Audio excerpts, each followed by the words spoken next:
حضرت ابو الحسن خرقانی ایک بزرگ گزرے، یہ حضرت باعزید بستامی کے سجادہ نشین۔ بو علی سینا سائنسدان ہے بہت بڑا، وہ حضرت ابو الحسن خرقانی کا مرید تھا۔ توجہ ہے میری بات پر؟ سائنسدان بیت تھا۔ اور محمود غزنوی والی ہندوستان، وہ بھی حضرت سیدنا ابو الحسن خرقانی کی بیت تھا۔ اتنے بڑے آدمی تھے، اپنا جبہ دیا محمود غزنوی کو، جب مشکل آئی تو دعا مانگنا آگے رکھ کے اللہ فتح دے دے گا۔ تو محمود کہتے ہیں جب سومناتھ کے مندر نہیں فتح ہو رہے تھے تو میں نے بابے کا جبہ سامنے رکھ کے دعا کی تو اللہ نے مجھے فتح دے دی۔ کہتے ہیں بابا جی رات خواب میں ملے تو کہنے لگے تو نے کیا قیمت ڈالی میرے جبے کی؟ ایک فتح۔ کہا حضور کیا مطلب؟ فرمانے لگے تو میرا جبہ سامنے رکھ کے دعا کرتا کہ یا اللہ ہندوستان کے سارے کافر مسلمان ہو جائے تو اللہ نے توفیق ایمان دے دی۔ یہ تو نے کیا دعا مانگی ہے؟ تر دامنی پہ شیخ ہماری نہ جائیے، ہم دامن نچوڑ دیں تو فرشتے وضو کریں۔ یہ کیا بات کر دی؟ ایک فتح۔ بہرحال بہت بڑے بابا جی تھے، لیکن ان کی زوجہ بڑی سخت مزاج تھی، سخت ڈاڈی عورت۔ ایک بندہ نا 3 مہینے کا سفر کر کے ان سے ملنے آیا، دروازے پہ دستک دی۔ اماں جی اندر سے بولی کون ہے دروازے پہ؟ وہ پہلی جھڑکی پہ ڈر گیا، اتنی سخت بات، کون ہے؟ کہا جی میں حضرت کا عقیدت مند ہوں، دور سے ملنے آیا ہوں۔ تو اماں کہنے لگی تو بھی فارغ ہے جس طرح وہ ہر کام سے فارغ ہے، کوئی کام نہیں تجھے بھی؟ تو میرے ذہن میں تو گروندا تھا، بہت بڑا زاویہ، بڑا میں نے سکیچ بنایا ہوا تھا درویش کا، تو یہاں کیا ماحول ہے؟ بالکل ہی بدلا ہوا، جس بندے کا گھر ہی حال کوئی نہیں، تو باہر کیا ہوگا؟ فرماتے اماں نے سخت جملے کہے۔ میں نے کہا ہے کہاں؟ تو کہنے لگی وہ جنگل میں بیٹھا ہوگا 10-15 مرید لے کے، اللہ اللہ ہو رہی ہوگی، تو بھی چلا جا اور دروازہ نہ دوبارہ کھٹکھٹانا۔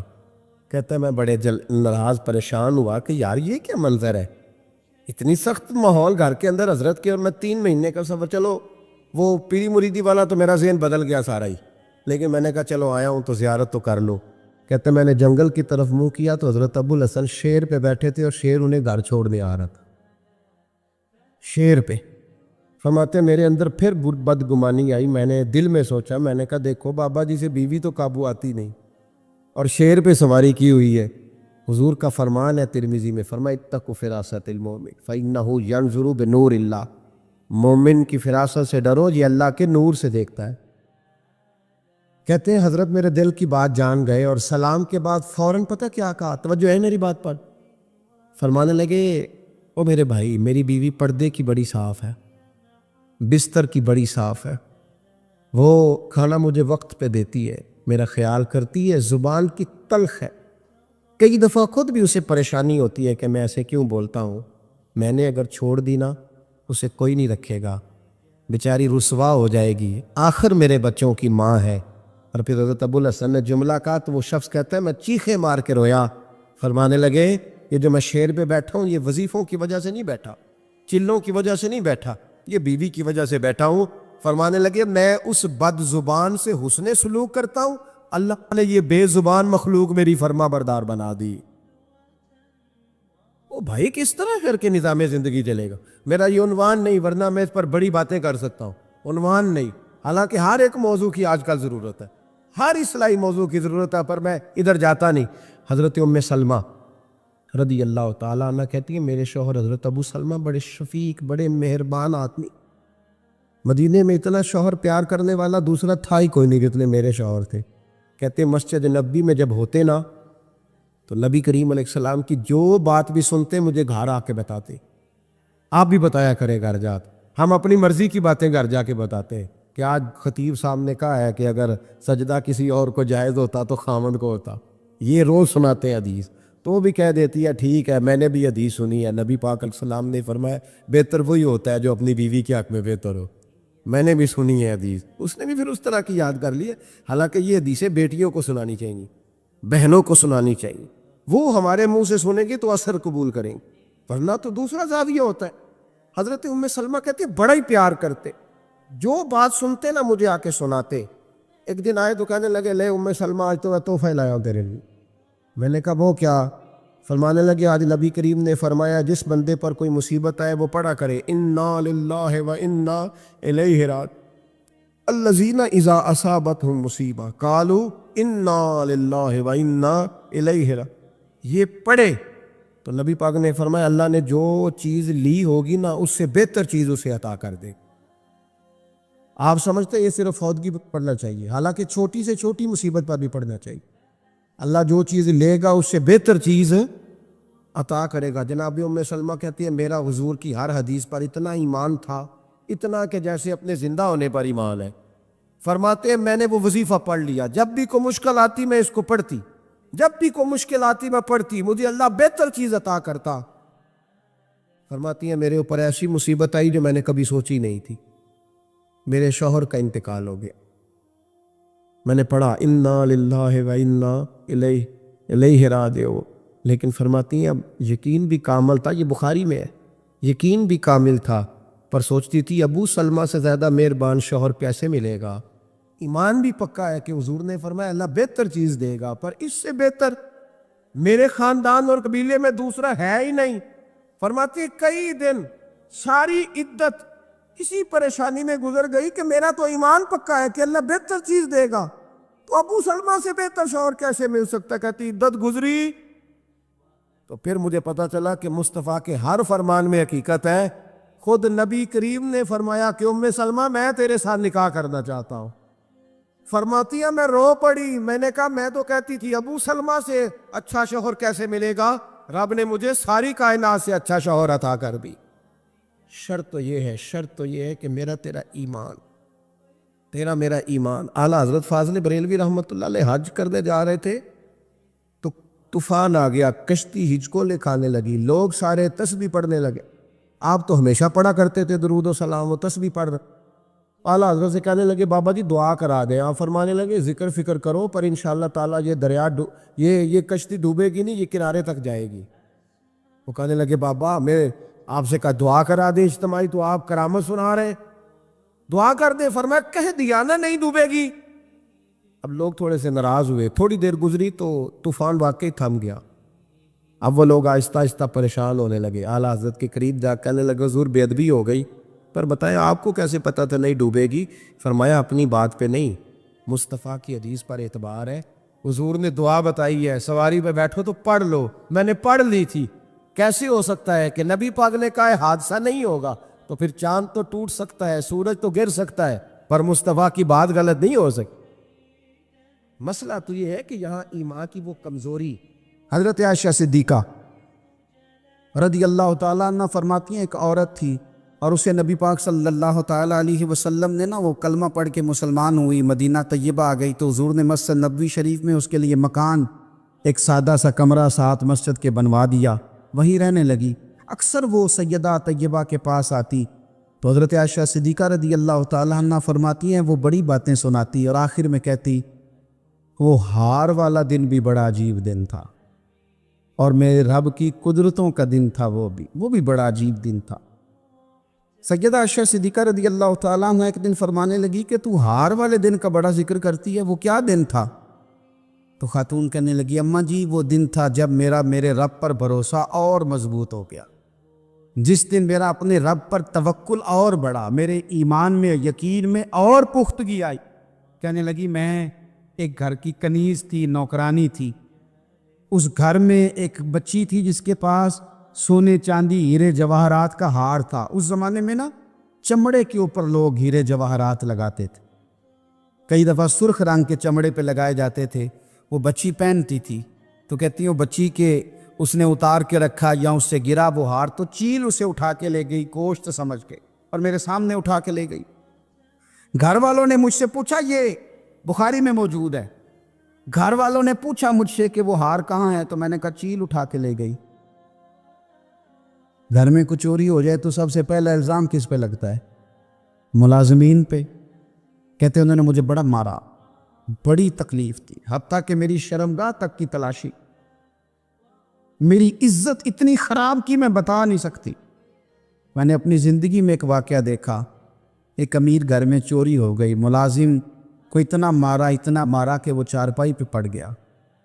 پولیس والوں سے اتنی مار پروائی گئی کہ وہ بیچارہ چارپائی پہ پڑ گیا اور پھر وہ اتنا بیمار ہوا اور کچھ دنوں کے بعد پتہ چل گیا کہ چور تو اپنا بیٹا ہے ان کا.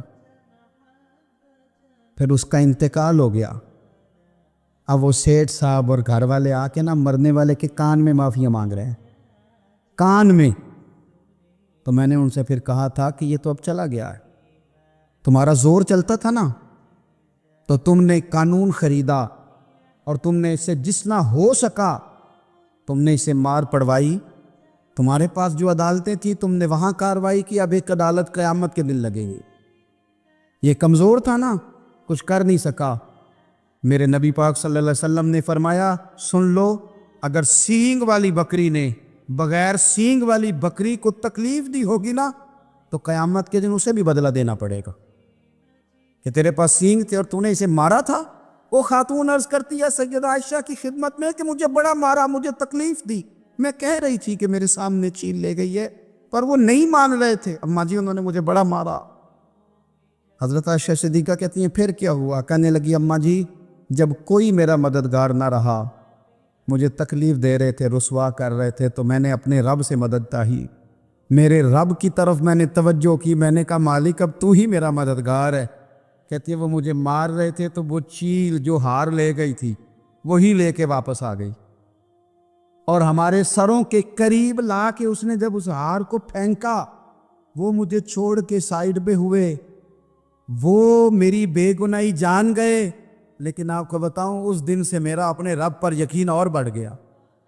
مجھے سمجھ آ گئی کہ جب انسان پورا ٹوٹ جاتا ہے اور جب کوئی چاروں جانب اس کا مددگار نہیں ہوتا تو رب تو ہوتا ہے نا، اللہ تو اس کا مددگار ہوتا ہے نا، وہ تو پھر اپنے اس بندے کی مدد کرتا ہے نا، پھر وہ تو توانائی دیتا ہے نا، وہ تنہا نہیں چھوڑتا۔ اورنگزیب عالمگیر رحمۃ اللہ تعالیٰ علیہ ہندوستان کے بادشاہ تھے۔ خواجہ معین الدین اجمیری رحمۃ اللہ علیہ کے مزار پہ حاضری دینے گئے، گویا دنیا کا بادشاہ، دین و دنیا کے بادشاہ کے مزار پہ حاضری دینے گیا۔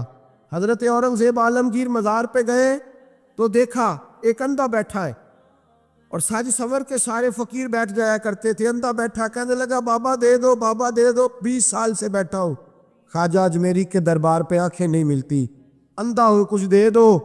اورنگزیب عالمگیر سرانے کھڑے ہو کے کہنے لگے اچھا 20 سال سے بیٹھا ہے، کوئی نہیں مل رہی؟ کہا نہیں مل رہی۔ فرمانے لگے 2 سپاہیوں کے اس کے سر پہ کھڑے ہو جاؤ تلواریں لے کے، میں جا رہا ہوں اندر حضرت اجمیری کے مزار پہ حاضری دینے۔ 21 سال ہو گئے، اس کو آنکھیں نہیں مل رہی، اس سے تو حضرت خواجہ اجمیری ناراض ہے، اس کو دیتے ہی کچھ نہیں، اس کے سرانے کھڑے ہو جاؤ، اگر میرے آنے تک، یہ میرے واپس آنے تک ٹھیک ہو گیا تو صحیح، ورنہ میں اس کی گردن کاٹ دوں گا، اس سے تو ناراض ہے، 21 سال ہو گئے میری کچھ نہیں رہا، اور یہ خواجہ اجمیر کا آستانہ ہے جہاں سے کبھی خالی کوئی نہیں گیا۔ کہنے لگے اس سے ناراض ہے بابا، میں واپس آؤں گا تو اس کی گردن اڑا دوں گا۔ یہ کہہ کے اورنگزیب عالمگیر اندر گئے، وہ اندھا پیچھے سے کہنے لگا یا اللہ کے تلے ہی کوئی نہیں تھی، اب تو گلا بھی کٹنے لگا ہے، خواجہ صاحب مہربانی کرو، اللہ خواجہ صاحب کے صدقے فضل پر ماں۔ رونے لگا، چلانے لگا، وہ سپاہی کہتے ہیں اس نے اتنی منت کی کہ ہم بھی رونے لگے۔ تھوڑی دیر کے بعد اورنگزیب عالمگیر واپس آئے تو اندھا زور زور سے بولنے لگا، کہنے لگا بادشاہ میری آنکھیں صحیح ہو گئی ہے، مجھے اللہ نے معاف کر دیا ہے، خواجہ اجمیری نے عطا کر دی ہے، رب نے میری غلطیاں بخش دی ہیں، دیکھو میں ٹھیک ہو گیا ہوں۔ اورنگزیب عالمگیر نے تاریخی جملہ کہا خواجہ صاحب کے مزار پہ کھڑے ہو کے، کہنے لگے او ظالمو، آج کے ظالموں صوفیاء کو بدنام کرتے ہو، بدبختوں ان لوگوں پر الزام کرتے ہو، ان کے دروازے سے بھی کبھی کوئی خالی جا سکتا ہے؟ فرمایا 21 سال ہو گئے تھے، تو نے اندھا بن کے ڈھونگ رچایا ہوا تھا، تو مانگتا تھا لوگوں سے، مانگتا تھا، ڈھونگ رچایا ہوا تھا، آج تو نے موت کے ڈر سے دل سے مانگا ہے، اور رب نے معین الدین کے صدقے تجھے دونوں آنکھیں عطا فرما دی۔ ڈھونگ نہ رچاؤ، دل سے آؤ، دل سے آؤ۔ یاد رکھ لینا کچھ درویش ہیں جنہوں نے اپنے اوپر دروازہ، خواہشات کا دروازہ اپنے اوپر وہ نہیں کھولتے۔ ایک سلطان یحییٰ نام کا بادشاہ گزرا ہے، عرب کے کچھ حصوں کا حکمران تھا، تو اس کو بڑا شوق تھا لوگوں کو بانٹنے کا۔ 2 قسم کے لوگ ہوتے ہیں نا، کچھ کو جمع کرنے کا شوق ہوتا ہے، کچھ کو شوق ہوتا ہے کوئی روٹی کھا لے۔ حضرت ابراہیم علیہ السلام بغیر مہمان کے کھانا، کچھ ایسے بھی ہوتے ہیں جن کے گھر بندہ چلا جائے تو پتیلی پہ ڈھکنا دے لیتے ہیں۔ اپنا اپنا فرق ہے نا جی، ہر آدمی کا اپنا اپنا ذوق ہے، منت کرتے ہیں کسی کی۔ مجھے بڑی بات پسند ہے شیخ سعدی کی، قرضے لے لے کے مہمان نوازی کرتے تھے، ایک دن سارے مقروض کٹھے ہو گئے, کہنے لگے بابے پیسے دے. بابا جی کہتے ہیں وہ پیسے مانگ رہے ہیں, مجھے ٹینشن ہے کہ انہوں نے کھوایا کچھ نہیں, مجھے پریشانی لگی. ایک بچہ کوئی چیز بیچ رہا تھا, وہ کھیل مرندہ نہیں بیچتے بچے, وہ بیچ رہا تھا تو آ گیا, تو کہنے لگا لینی ہے, تو بابا جی کہنے لگے میرے مہمانوں کو کھلا دے ساری. بچہ بھی راضی ہو گیا کہ سارا اکٹھا ہی گاہک مل گیا ہے, تو سارا جب کھلا دیا کہنے لگا پیسے. تو شیخ سعدی فرمانے لگے تو بھی بیٹھ جا, یہ سارے پیسے لینے آئے ہوئے ہیں, بیٹھ جا, ان کے پیسے انہیں ملیں گے تو تجھے بھی. تو بچہ رو پڑا, رویا, کہنے لگا میں تو یتیم ہوں, 4 بہنیں چھوڑ کے آیا, اماں کی دوائی بھی لے کے جانی, مجھے تو پیسے چاہیے. بچہ رویا تو شیخ سعدی کا ایک مرید آیا, اس نے لا کے نظر پیش کی, کہ حضور یہ نذرانہ ہے. 400 دینار لایا, تو حضرت سعدی نے سب کو دیے, بچے کو بھی دیے, سب لوگ چلے گئے. تو ان قرض لینے والوں میں سے ایک بندہ سمجھدار تھا, حضرت سعدی کے پاس آ کے کہنے لگا بابا سمجھ نہیں آئی, ہم برسوں سے لینے آ رہے تھے, مل نہیں رہے تھے, کتنے مہینوں سے مانگ رہے ہیں, نہیں مل رہے تھے, آج فٹافٹ مل گئے. تو شیخ سعدی بزرگ تھے نا, تو بزرگوں والی بات کر گئے, کہنے لگے تم میں رونے والا کوئی نہیں تھا نا, پوری مجلس میں ایک بھی رونے والا ہو تو سب کا کام بن جاتا ہے. رونے والا عاشق دا کم رونا توڑا, اے بنا رویو نہیں منظوری, بنا رویو نہیں منظوری, تے بنا رویو نہیں منظوری. عاشق سدا ہی ہوندا رہندا, پاویں وصل ہوئے تے پاواں دوری. کا رونے والا ایک آ گیا تو سب کا کام بن گیا. تو کچھ لوگوں کا شوق ہوتا, بادشاہ کو, سلطان یا عرب کے کچھ حصوں کا بادشاہ کا شوق بڑا تھا لوگوں کو کھلانے پلانے کا, بڑا شوقین تھا, بڑا بانٹتا تھا, اور کئی دفعہ معاذ اللہ اس پر فخر بھی کرتا تھا جو نہیں کرتا, تکبر سے بھی کہتا تھا بڑی جائیدادیں آؤ جس نے لینا ہے, تکبر بھی کرتا تھا معاذ اللہ جو نہیں کرنا چاہیے. ایک دن جامع مسجد کے باہر کھڑے ہو کے نا بانٹنے لگا. کوئی فقیر آیا تو ایک مٹھی بھر کے شرفیاں دے دی, کسی کو سونا دے دیا, کسی کو چاندی دے دی. ایک درویش بابا جی کونے میں بیٹھے ہوئے, اسی کسی دے کچھ بھی نہیں لگ دے, کوئی ضرورت نہیں, کونے میں بیٹھے. آپ یقین کریں, آپ تھوڑا سا رخ ادھر کریں, دنیا پیچھے پیچھے ہو جاتی. اگر آپ پیچھے بھاگیں گے تو آگے دوڑ کے بھاگیں. مزاج ہے قوم, کسی کا حال پوچھ لے وہ بگڑ جاتا ہے, کہتا ہے مجھ سے کوئی کام ہوگا تبھی تو پوچھا ہے, اور آپ چپ کر جائے, خاموش ہو جائے, یہ بھی بڑی مصیبت ہے. کہ پیار کر لے تو اس کا بھی نقصان دیکھنے میں آتا ہے, کہتے ہیں پتہ نہیں میرے اندر کیا لالچ ہے, کیا خوبی ہے جس وجہ سے مجھ سے اتنی محبت ہو رہی ہے. وہ باپا جی کونے میں توجہ ہی نہیں کی, جب توجہ نہ کی تو سلطان کی توجہ خود بخود ہو گئی. سلطان یا کہنے لگے بابا کوئی قابل توجہ آدمی تو ہے, سب لوگ لائنوں میں لگے ہوئے بھاگ رہے ہیں, بادشاہ آیا ہے.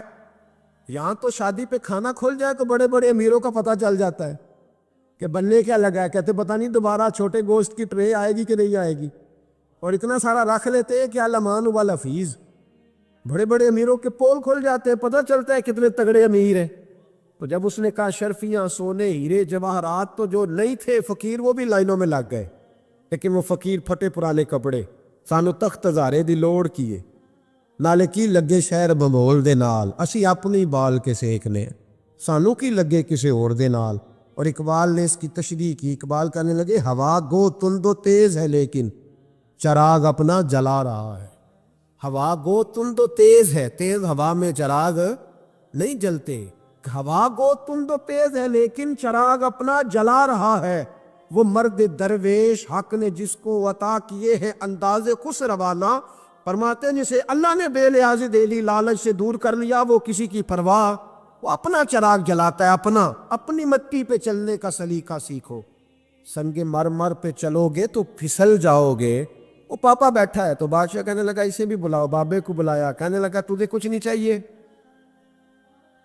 بابا کہنے لگا چاہیے تو بڑا کچھ, پر تجھ سے نہیں چاہیے.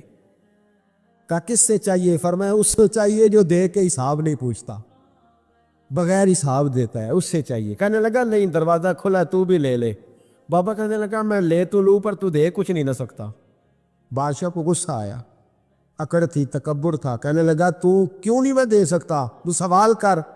تو بابے نے ساتھ والے فقیر سے لکڑی کا کالا پیالہ پکڑا, ہوتے میں فقیروں کے پاس مانگ, لکڑی کا کالا پیالہ, تو کہا لو دے دو کچھ. اس نے فوری طور پر سونے کی اشرفیاں مٹھی بھری اور لکڑی کے پیالے میں ڈالی. اب جب پیالے میں ڈالی تو کڑ کڑ کی آواز تو آئی, پر پتہ نہیں وہ کدھر گئیں ساری اشرفیاں. دوسری مٹھی ڈالی تو پھر کڑ کڑ کی آواز آئی, پر اشرفیاں کدھر گئیں کوئی پتہ نہیں چلا.